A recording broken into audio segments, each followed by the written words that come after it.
Hello and welcome, and it's time for another episode of This Week in the Tech News here on David Does Tech Stuff. Many techs there, but as you know, the more techs you have in the name of a tech channel and its segments, the more legitimate it is.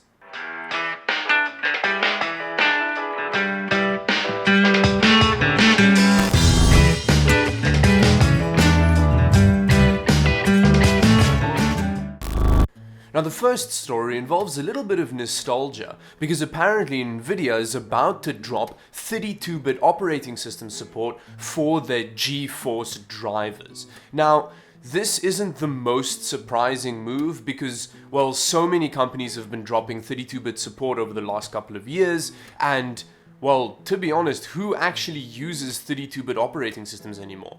Because, I mean, how do you not have more than 4 gig of total system memory, including your GPU? I mean, the average GPU these days has like 6 gigs of RAM in it, basically. So, yeah, this isn't really a devastating blow to the consumer, to be honest. Let me know in the comments below when the last time was that you used the 32-bit operating system for your main PC. And now moving on to Facebook, again, a story that I don't massively want to talk about, but it is the ever-growing elephant in the evil tech company room, so feel I have to mention it at least. Apparently on Monday, Facebook sent out notifications to the 84-something million people whose information was stolen and then sold to a company that tried to elect Trump president.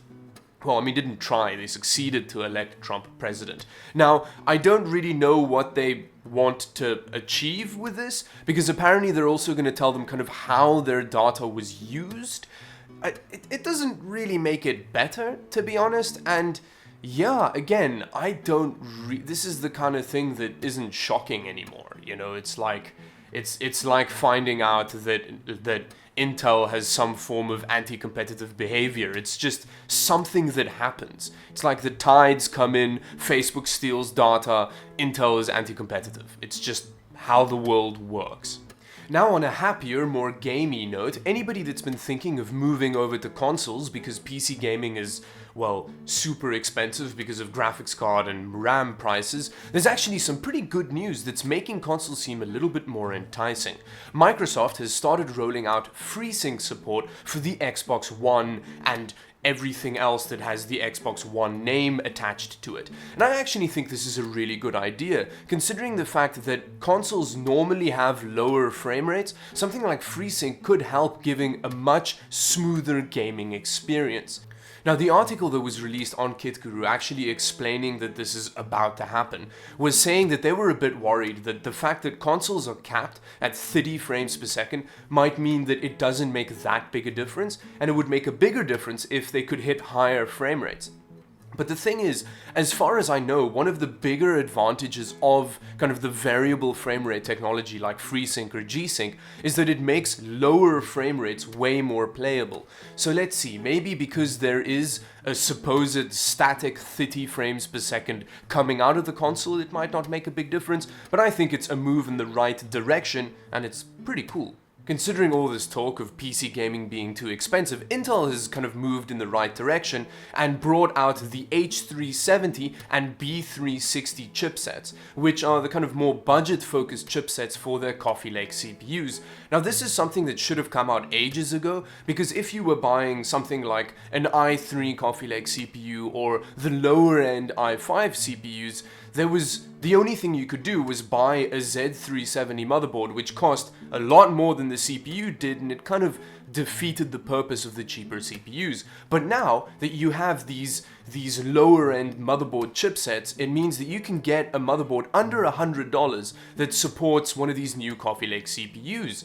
Now, you do lose some features. You lose things like overclocking support, which isn't a big deal because the non-K variant CPUs you can't overclock anyway, and that's pretty much every CPU except for the 8600K and the 8700K. So, you know, everything under that, it doesn't matter that the H370 and B360 motherboards don't have overclocking support. And you also lose things like They've got fewer PCI Express lanes. It goes down from like 24 to 20 PCI Express lanes, which does make a difference. But the thing is, if you're kind of more budget-oriented PC, if you're building a more budget-oriented PC, it doesn't really matter that much because you've still got enough support for a full 16 times graphics card slot, an SSD and a couple of hard drives, and you've still got decent I/O. Like a lot of these B360 motherboards, which is the lower end one, has support for things like full 3.1 USB 3.1C support and a bunch of USB 3 ports. So as far as I/O and things like that goes, it's still a pretty decent option for the lower end PC market. The problem with cheaper PCs these days is that RAM is super expensive, so it means that you're not going to be able to put as much RAM in, but one thing that is also limited on something like the B360 platform is that it supports RAM only up to the speed of DDR4 2666, and if you have faster memory than that, there's no way that you can kind of clock it up to the higher speed. The platform only supports 2666, which means you don't have to worry about getting more expensive RAM, but then again, you don't have that option available to you if you wanted to.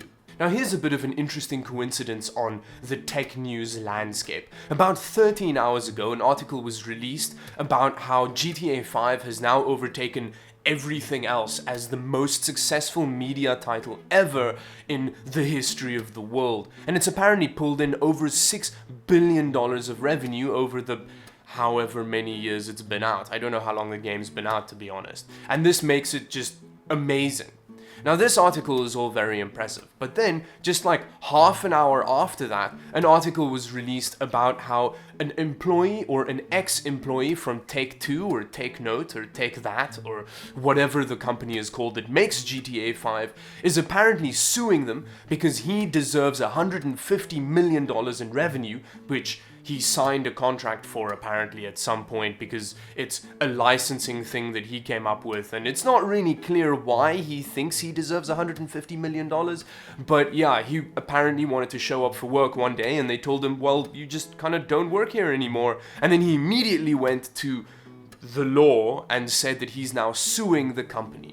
Now, it's pretty interesting because nobody really knows if how much money he's actually entitled to and how much he's gonna get, but something weird obviously happened between him, Benzies, I think his name is Benzies, and the Take-Note or Take-That or Take-Two company. And now moving on to a topic that I used to talk about a lot, but it's kind of died down in the last couple of months, is, well, AI. Apparently, Google's head of AI has been poached by Apple because, well, they want him to do AI things over at Apple instead of at Google. Now, the thing is, they're saying that what they want him to do is kind of help with machine learning applications and things like that, but I think they're kind of secretly just want him to go over and fix Siri, because apparently people don't like Siri very much. I thought Siri was supposedly one of the better kind of like AI assistant applications, but according to some sources, people say it sucks. I didn't really know that was the case. All I hear is people complaining about Bixby. I didn't realize Siri was under flag.